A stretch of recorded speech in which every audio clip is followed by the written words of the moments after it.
मेरा एक बहुत इम्पोर्टेंट क्वेश्चन नहीं बोलूँगी बट डिस्कशन है जी which I would like to hear it from you.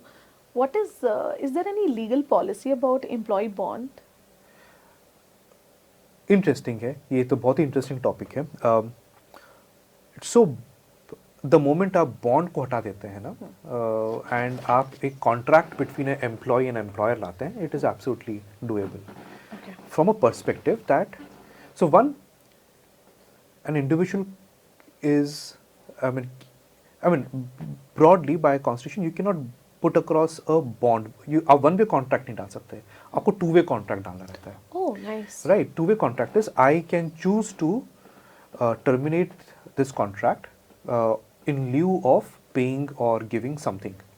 So there are two parts to it. मतलब I think ये तो constitution हमारे legal construct में बहुत clearly रहता है. So bond चीज़ क्या होती है कि कभी ये अलग अलग levels पे होता है, right? कभी companies कुछ एक amount बोलती है कि we have invested 10 lakh on you and but because you have invested, we would want you to give us worth something back, and the something back is by virtue of your work. But मैं यहाँ से train हो जाऊँ और फिर निकल छोड़ के चला जाऊँ, so we put across the cost or the comparative amount spent on an individual's training. मैं अपना ट्रेनिंग का इन्वेस्टमेंट रिकवर करना चाहता हूँ, ठीक है. So the bond is not one way, it has to be a two-way contract where you say that I choose to not serve the company, I am moving out, but I did get trained. So जो terms है कि चलिए इसके कारण मेरे को 5 लाख देना पड़ेगा, so you should be able to give that 5 lakh and come out of it. So it's a two-way contract. Okay. But depend करता है level of the organization में, depend करता है कितनी complexity है. Simple चीज़, हम while हम एक से में bond को इतना ज़्यादा हम taboo बनाते हैं, आप नॉन कॉम्पीट कॉन्ट्रैक्ट्स भी तो डालते हैं. So at a senior level you say that if you are coming out of this organisation you can not work with my competitors, so non compete. So non compete is form of restrictive For certain period of time. For certain period of time, तो वो restrictive होता है. Okay. As simple as But that. most of the organization use as a bond for retention policy. I mean retention strategy. हाँ. कि आप 2 साल तक company नहीं छोड़ सकते. हाँ. नहीं, आप 2 साल तक कंपनी छोड़ सकते हैं, आप 2 साल तक कंपनी छोड़ सकते हैं, लेकिन अगर आप छोड़ते हैं तो आपको एक अमाउंट पे करना पड़ेगा. सो नहीं छोड़ सकते, कोई नहीं कर सकता, क्योंकि ये तो वन वे कॉन्ट्रैक्ट हो गया. No, that is okay. I got it. Like you said, it is two ways. Yes. For example, इसको अगर मैं थोड़ा सा ऑडियंस के लिए बहुत डिटेल में समझाना चाहूँ तो आप बोल रहे हैं अगर टू वे कॉन्ट्रैक्ट है which is correct. For example, मैंने मेरे अपॉइंटमेंट लेटर में लिखा हुआ है कि आप इस ऑर्गेनाइजेशन को 2 साल तक छोड़ के नहीं जा सकते और अगर जाएंगे then you have to pay XYZ amount. Same applies to the organization कि वो भी फिर 2 साल तक नहीं निकाल सकते. Absolutely, that's a good point. So इस पे हम वापस परफॉर्मेंस वाले कॉन्वर्सेशन पे जाते हैं. ओके. नाउ हर एक अच्छे एम्प्लॉय अग्रीमेंट में रहता है कि employ agreement, letter of appointment से ज़्यादा details that the individual will continue to invest and perform strong. अगर वो नहीं कर पाते हैं तो organizations are free. I mean again, any job is not permanent, and I think हम लोग बहुत बार गलती करते हैं. So it is a contract between two people where A and B both have to get something out of it. True. All right. So mostly in best of the scenarios and in the usual environment, no company wants to take out people, move people out. Of course. No one likes to do that. वो कब करते हैं कि कोई का perform नहीं कर पा रहा है, ठीक है. सो अगेन आपने जो बोला कि कंपनी भी नहीं हटा सकता, वो तो वन वे कॉन्ट्रैक्ट हो गया. उसमें भी 2 वे होना चाहिए. कंपनी रख भी सकती है, हटा भी सकती है, एम्प्लॉय रह भी सकता है, छोड़ भी सकता है. It's a 2 way contract, and I think the beauty is slowly ये जो एक लूज थ्रेड से बंधा हुआ रहता है, कोई एक अपना करियर स्टार्ट करता है ना, ये थ्रेड बहुत लूज होता है. एंड जब आप देखते हैं कि कंपनी पे कॉन्फिडेंस आ रहा है, मुझे काम अच्छा लग रहा है, मुझे ग्रोथ मिल रहा है, and that's when you start making that thread stronger, and that's how the fabric of your career starts taking shape. Wow. Most of MSMEs and startups, जी.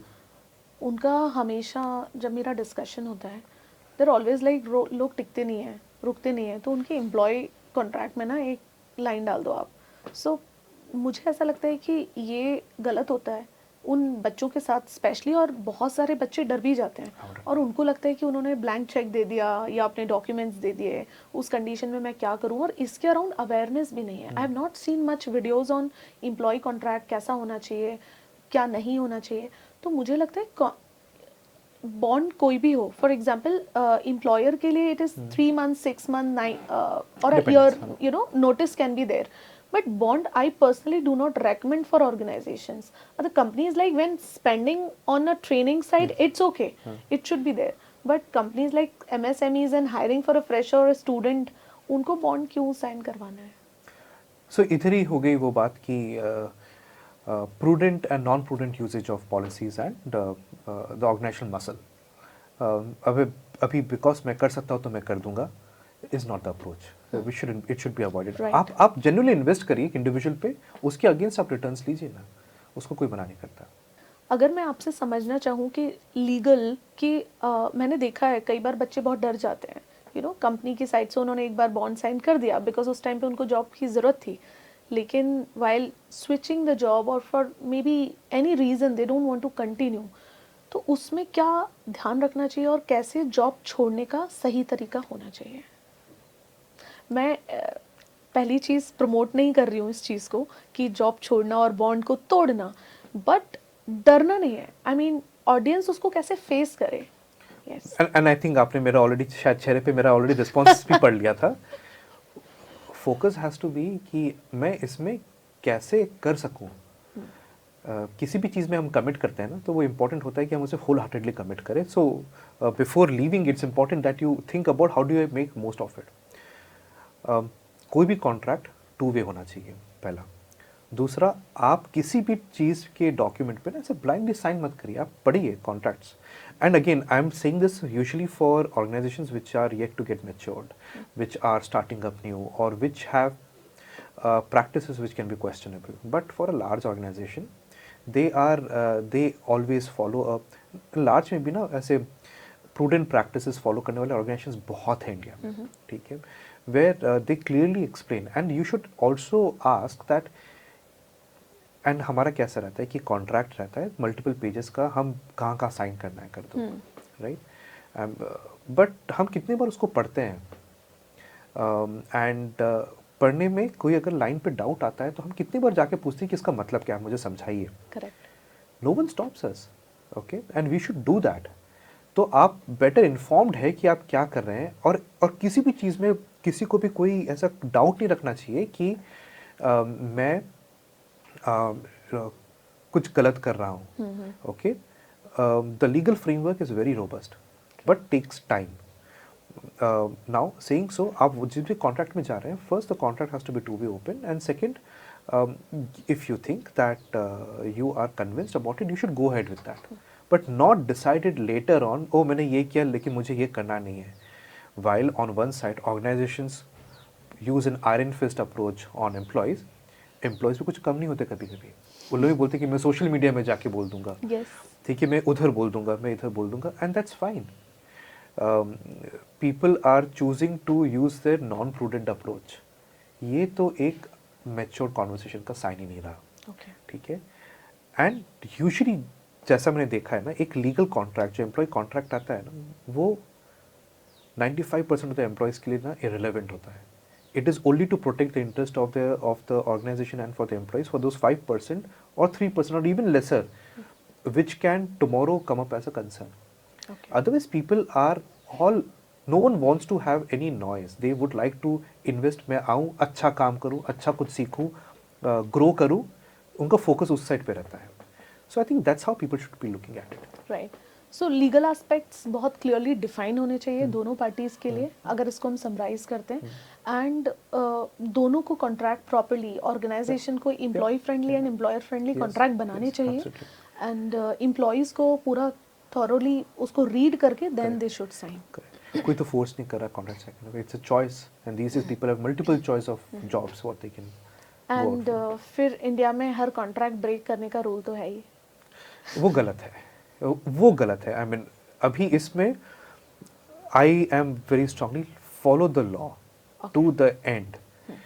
अगर कोई कॉन्ट्रैक्ट है, अगर, और अभी एक चीज़ जो हमने बात ही नहीं की, what is the value of your conversation. अगर मैंने किसी को कमिट किया, अभी मैं ज़्यादा दूर नहीं, आज से 1.5 साल पहले अगर हम बोलेंगे, एक एक इंडिविजुअल 3-3 जॉब ऑफर्स लेके बैठे थे, I am joining you, I am joining you, I am joining you. Correct. ये कहाँ का प्रोफेशनलिज्म रहा? You could say, I am evaluating 3 companies and I will make my decision around that. This is okay, right? But so there are two things. One is the value of your own words. Second is, if you have put across, and if there is a construct of law, you have to follow it. नहीं तो वो फिर वापस traffic signal वाली हालत है कि light तो लाल है लेकिन जाना तो मुझे अभी है. It does not help. Okay, so you do not recommend having multiple offers? नहीं, मैं चाहता हूँ people should approach anything very professionally. It is okay ना, it is a market where people are अभी ये time change हो गया है, अभी it's not relevant as much right now, but it's okay to do so. But आप थोड़ा transparent रहिए.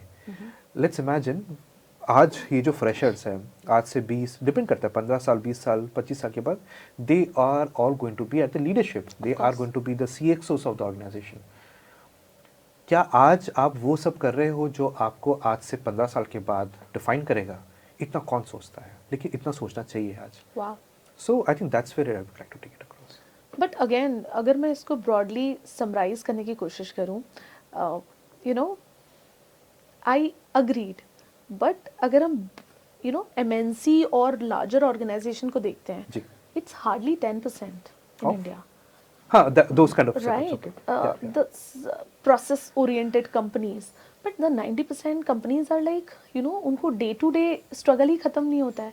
इतना सारी चीज़ों को मैनेज करना और इतनी सारी चीज़ों को देखना या देख पाना, उनको evaluate कर पाना. Similarly with the audience, कि 10% आपका बहुत फ्रेश और निश और बहुत अच्छा प्रोफेशनलिज्म है, बट 90% नहीं है. तो उन 90% को आप क्या एक ऐसा मैसेज देना चाहते हो जिससे वो अपने प्रोफेशनल करियर में वो अप्रोच फॉलो करें और वो अप्रोच उन्हें एक लीडरशिप की पोजीशन पे ले जा पाए? Doesn't matter whether they are coming from IIT और IIM. नहीं, इंस्टीट्यूशन ज़्यादा डिफाइन नहीं कर पाता. इंस्टीट्यूशन कुछ हद तक कर पाता है. आपको the institution within defines more. So वो पहला है. दूसरा, I think one part which is very important is to look at 3 things. Am I relevant today? And am I learning something which will keep me employed a year after? Wow.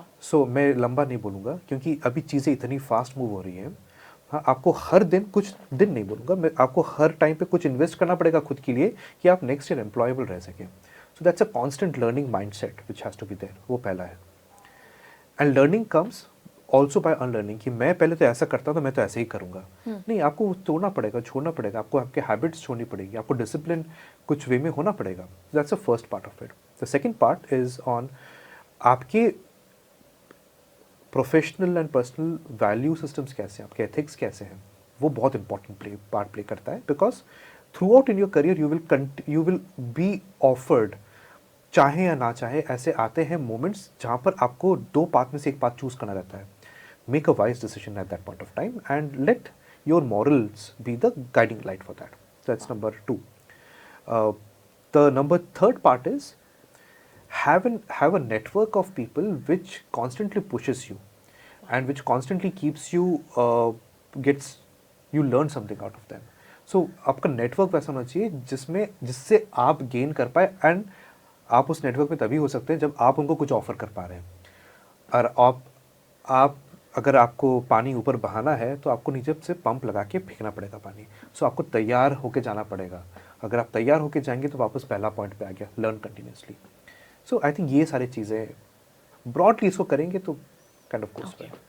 I think this was wonderful discussion. I'll not take your much time now, and you have beautifully defined the employees as well as the organizations.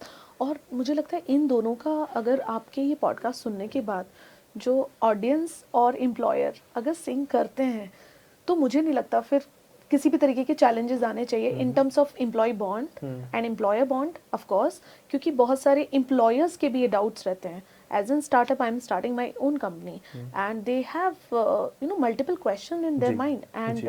कई बार लोग उनको ditch भी करते हैं कि join किया छोड़ दिया, ज्वाइन किया छोड़ दिया। सो इस तरीके से ये उनके लिए भी बहुत बड़ा लर्निंग पॉइंट हो सकता है and similarly for the audience. और आपने जो 3 स्टेप्स बताई स्टूडेंट्स को प्रोफेशनल करियर में अपना लीडरशिप पोजीशन पे जाने के लिए, मुझे लगता है ये सबसे अच्छी अप्रोच है। Third point which you said, the environment, the network, network what you have, I think मुझे लगता है सबसे ज़्यादा आप उससे ही सीखते हो। Experiences. Yes, and surround yourself with good people. So thank you so much for your time and sharing this insights with the audience, and Sure. I'm sure this is going to be very, very useful for many of us. Brilliant. Thank you so much, and I think it was an absolute pleasure this morning, and to reflect back on my own journey as well. Thank you so much. Thank you. Thank you. Thank you.